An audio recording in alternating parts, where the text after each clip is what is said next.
इथं सगळं ओरिजिनल आहे, डुप्लिकेट फक्त शेतकरी आहे.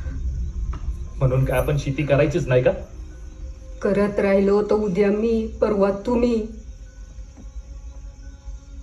मग हे पोरं देतील जीव. स्वामी सुबुद्धी द्या हिला.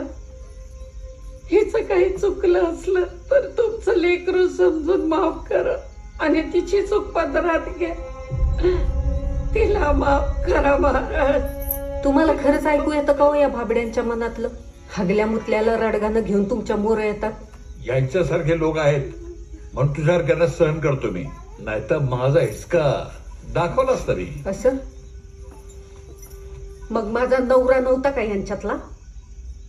माझं सोडा, निदान माझ्या पोरांकडे बघून तरी जीव वाचवायचा की त्याचा. ते सोड ग, पोरांची काळजी घ्यायला त्यांचं संचित त्यांच्या पाठीशी उभा आहे. मग माझ्या नवऱ्याचं संचित संपलं होतं का? संचितापासून पार वंचित ठेवला त्याला.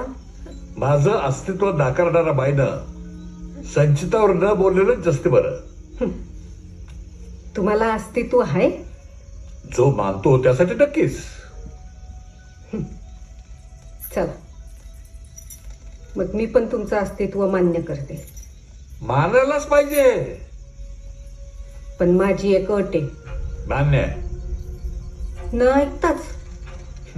प्रश्न माझ्या अस्तित्वाचा नाहीये, ते मानणाऱ्या करोडो लोकांच्या श्रद्धेचा आहे. जी अट असेल ते मान्य आहे मला. मग अट मान्य केलीच आहे तर सकाळी लवकर उठा. अरे भक्तांच्या काळजीपोटी मी झोपतच नाही. भक्तांची किती काळजी आहे तुम्हाला, ती या झाडाला लटकलेली पाहिलीये मी. त्यामुळे उद्याचा पेपर अवघड आहे. उन्हा डोक्यावर यायच्या आज सोडवावा लागल. सोडवणार. अरे जो जे वांछील तो ते लाहो, प्राणी जात.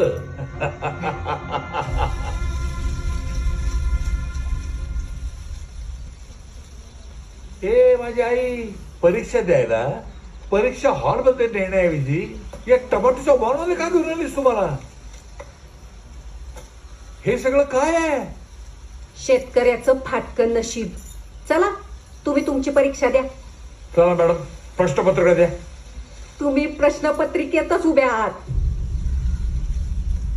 म्हणजे मला काही कळलं नाही. म्हणजे उन्हा डोक्यावर यायच्या आत यातली लाल टमाटी काढून टेम्पोत भरून मार्केटला नेऊन चांगल्या भावाला विकून दाखवायची, हीच तुमची प्रश्नपत्रिका. बस एवढंच. सगळ्यांना असंच वाटतं. बस एवढंच तर आहे, तरी शेतकरी का बोंबलतो? ठीक आहे,